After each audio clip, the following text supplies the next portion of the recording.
Saudações a todos, espero que vocês estejam bem seguros. Então, mais uma vez, para um vídeo de comentários gerais, onde as dúvidas reportadas pelos alunos da disciplina lá no Google Classroom são incorporadas aqui e eu as incorporo nas explicações a fim de preservar os alunos, caso estes não queiram ter seus nomes associados à dúvida em questão. Bom, vale a pena dizer que às vezes eu demoro um pouquinho para postar esses vídeos, porque eu fico aguardando que dúvidas sejam reportadas e dessa forma acredito que eu consigo enriquecer um pouco mais o material em vídeo, que é bastante breve. E vale lembrar que esses vídeos também, né, já é o segundo ano consecutivo, né, que estamos na pandemia aí, que estamos que eu estou lecionando essa disciplina. Então vale lembrar que tem também os vídeos do ano passado no canal, para quem tiver interesse. Bom, de resto não dê like, vamos reservar os comentários lá para o Google Classroom. Lembra que esse canal ele é só para que seja mais acessível a todos os vídeos, né? Não tenha necessidade de baixar codecs, coisas desse tipo. E que o PDF e esse vídeo eles são pequenos resumos, né, do que é um material muito maior e que se encontra disponível nas referências bibliográficas indicadas, onde nesse caso nós estamos seguindo a apostila do professor Brito, que está o link na internet, para quem quiser baixar, quem quiser acessar. Vários conteúdos extraídos diretamente dessa apostila. Ainda temos a apostila do Departamento de Física, que está disponível lá na página do departamento. Foi elaborada pelo professor Marinônio, quando este lecionava essa disciplina. E uma recomendação também ao livro de Fundamentos da Teoria de Erros, do Vuolo. Bom, como eu adiantei, hoje nós vamos tratar a questão do papel logarítmico. E as apostilas, o material que eu consultei, ele diz que esse é um tipo de papel utilizado para representar relações funcionais exponenciais entre duas grandezas. Bom, a gente sabe que tudo tem uma evolução, e que as coisas caminham bem mais rápido que as apostilas, né? Então, no caso do papel logaritmo, ou dos papéis que envolvam escalas logarítmicas, é algo que está ficando um pouco no passado, né? Já é um tanto quanto difícil encontrar esse tipo de papel. O milimetrado a gente encontra, mas os com escalas logarítmicas eles são um tanto quanto complicados já de serem encontrados, e por isso é comum, né, que seja disponibilizado esse material em PDF para quem puder, que imprima. E eu recomendo que pegue esse papel e que imprima pelo menos uma folhinha, sabe? Quando tiver uma condição segura, imprima uma folhinha. Talvez o departamento possa fornecer essas folhas, se for solicitado ao coordenador de curso, para que vocês possam experimentar a possibilidade de trabalhar com esse papel. É muito instrutivo, é muito, muito, muito instrutivo. E por isso que eu recomendo ainda essa prática. Todavia, atualmente o que a gente faz, que costuma ser muito mais rápido, mais prático e tudo mais, é utilizar programas para a construção de gráficos, que já faz, de certa forma, essa aplicação do logaritmo. Tá? Ainda assim, eu espero que vocês aprendam a essência, né? Aprendam qual que é a tecnologia que está por trás dessas ferramentas, em especial a ferramenta do papel, porque além de ser muito útil, permite ao estudante, né, ao profissional, saber o que está acontecendo e não simplesmente ir lá e apertar botões num programa de construção de gráficos, o que para mim é bastante importante. Bom, então existem dois tipos, né, de papéis, o papel monologue e o papel de log. E para que serve? Por que a gente vai usar esse tipo de recurso?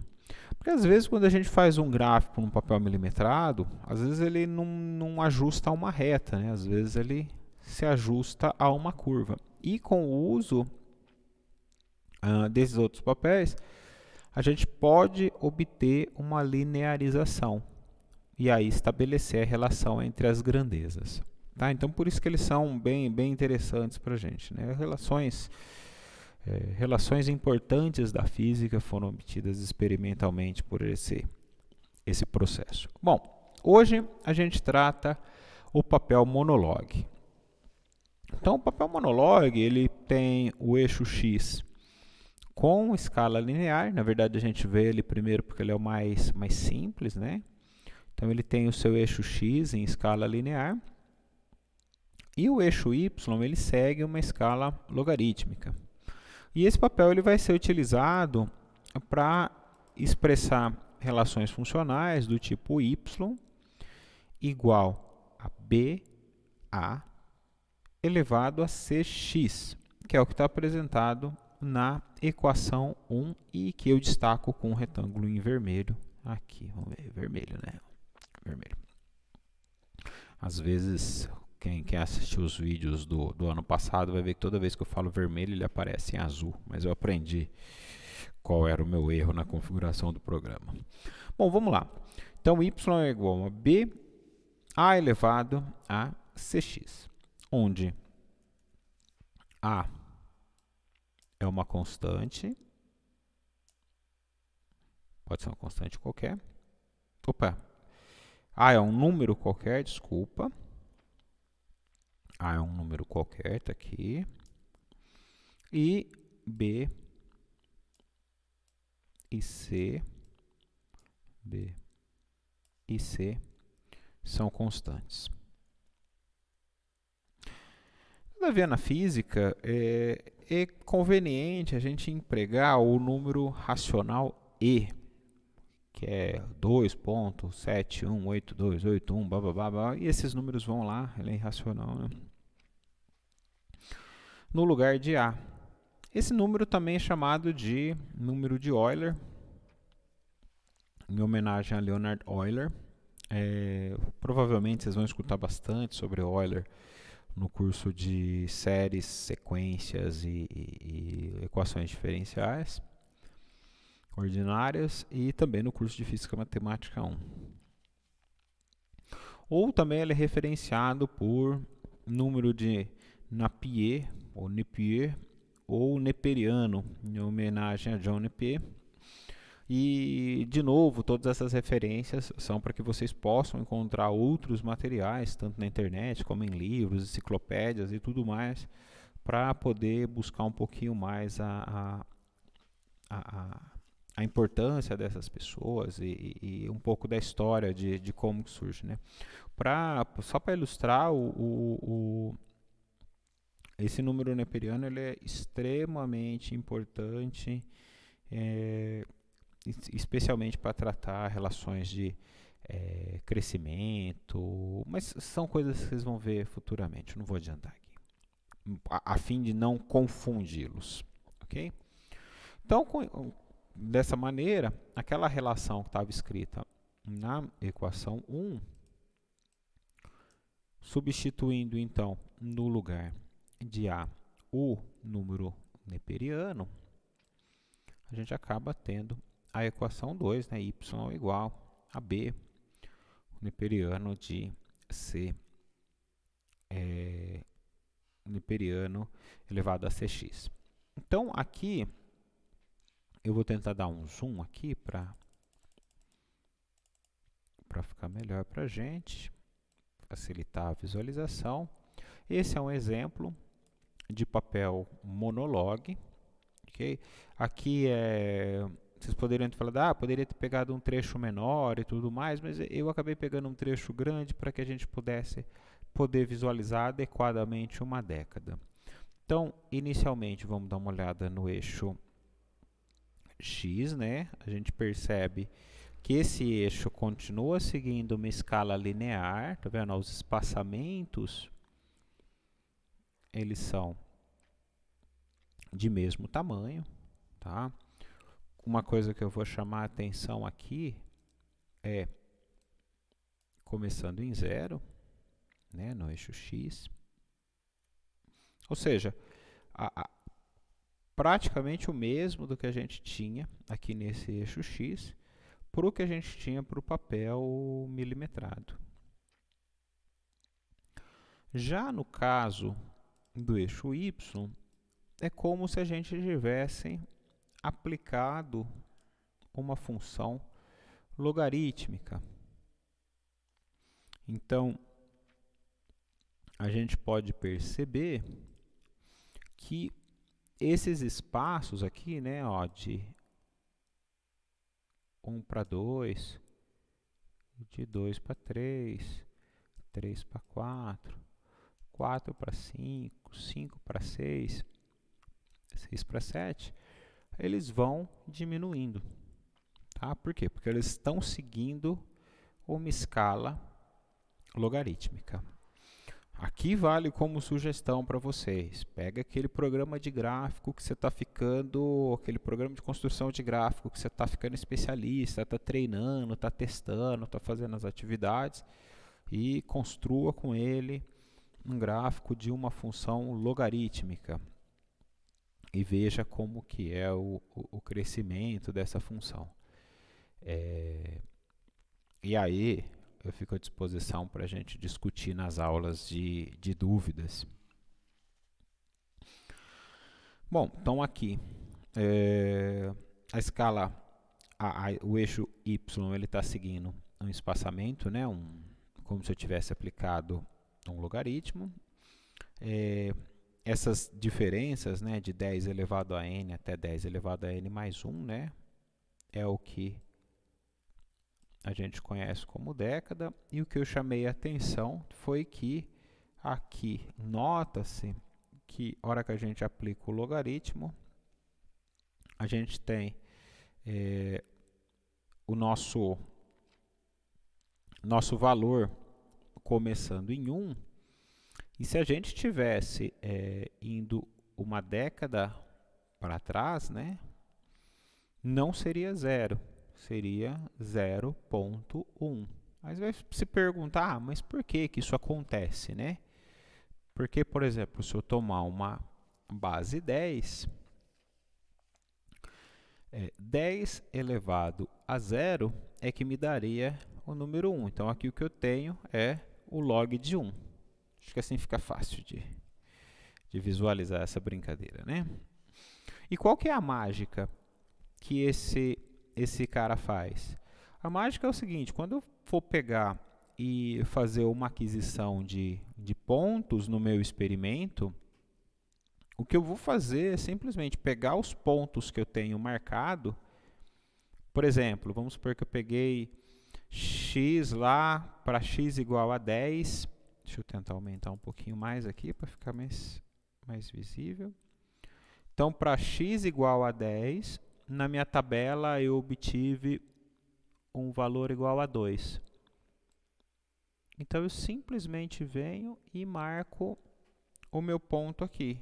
Aí você vai falar, mas eu não preciso converter para logaritmo, eu não preciso aplicar o logaritmo no meu... Claro, se eu estou fazendo uma medida de algo que segue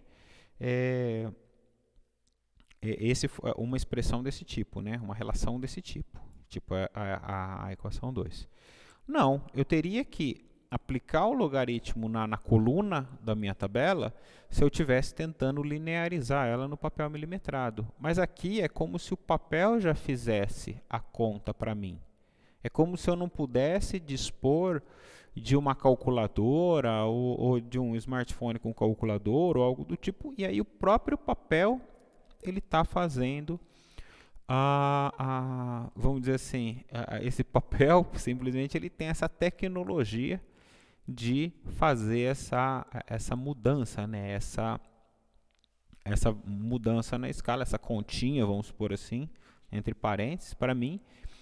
E esse é que está o barato desse papel e em especial usar ele em tempos que a gente não tem à disposição computadores, smartphone, calculadoras e tudo mais. Ok? Então, eu espero que aqui tenha ficado claro essa parte, tá? E para quem tiver dúvida, eu fico à disposição e tudo mais, pode me perguntar, tá? Uma das coisas que vocês podem chegar e falar assim, mas ok, eu fui lá, coloquei os meus pontos, né? Coloquei os pontos aqui no meu gráfico, por exemplo, e eu obtive uma reta. Ok? Claro, um ponto vai ficar um pouquinho para cima, outro para baixo e tudo mais. A gente já visitou, né, o conteúdo que trata essa questão de ajuste, né? Como ajustar, passar uma reta pelos pontos e tudo mais da maneira mais adequada. Você vai falar assim, mas como que eu faço para determinar essa equação da reta? Bom, então se a gente partir lá da equação 2, né? A primeira coisa que a gente vai fazer é tomar um logaritmo natural, né? Já que a gente escolheu o número neperiano. E perceber que hora que a gente toma, aqui, né, só para explicitar, né? Então, tomar o logaritmo significa aplicar a função ao logaritmo. Então, para que seja mantida a igualdade, eu tenho que aplicar o logaritmo dos dois lados, né? Então, eu fico com ln de y. Aqui eu vou ficar com ln de todo esse número, que é um produto, mas o produto do logaritmo, né? O logaritmo de um produto é a soma dos logaritmos. Essa é uma propriedade de logaritmo e por isso ficou ln de b mais ln de e exponencial cx, elevado a cx, né? E o ln e o e, né, por ter a mesma base, esse ln de logaritmo neperiano com o número neperiano. Então, aqui eu vou acabar tendo só o cx, que ao a gente olhar é uma equação com cara de equação de reta. Ou seja, aqui é onde a gente tem a linearização, né, do tipo y é igual a b mais ax, no que seria no caso das escalas lineares, né? Então aqui dá a visão de por que a gente está tendo a linearização ao usar o papel monologue para uma função do tipo como marcada em 3 aqui. E então, o que a gente precisa para determinar o valor de b, por exemplo, é tomar o valor de x igual a zero. Ou seja, é onde está cortando aqui, a curva está cortando no eixo y, ou seja, quando eu tenho a minha condição de x igual a zero. Mas lembrando que a minha escala aqui ela está seguindo ela é uma escala logarítmica. E se eu for trabalhar com o coeficiente da minha reta, deixa eu voltar aqui, então é a mesma brincadeira, né? Sempre a gente parte de pontos mais afastados possível para minimizar erro e tudo mais, tal. Traça aqui, né? Então vamos fazer aqui o nosso triângulo retângulo aqui, opa. Fazer mais uma reta aqui.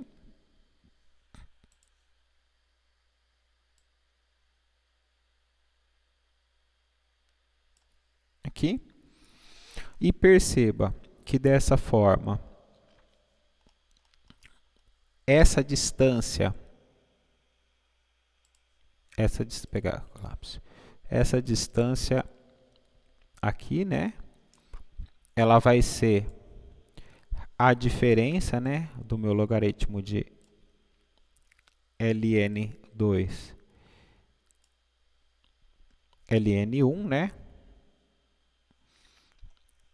Por isso está aqui, né?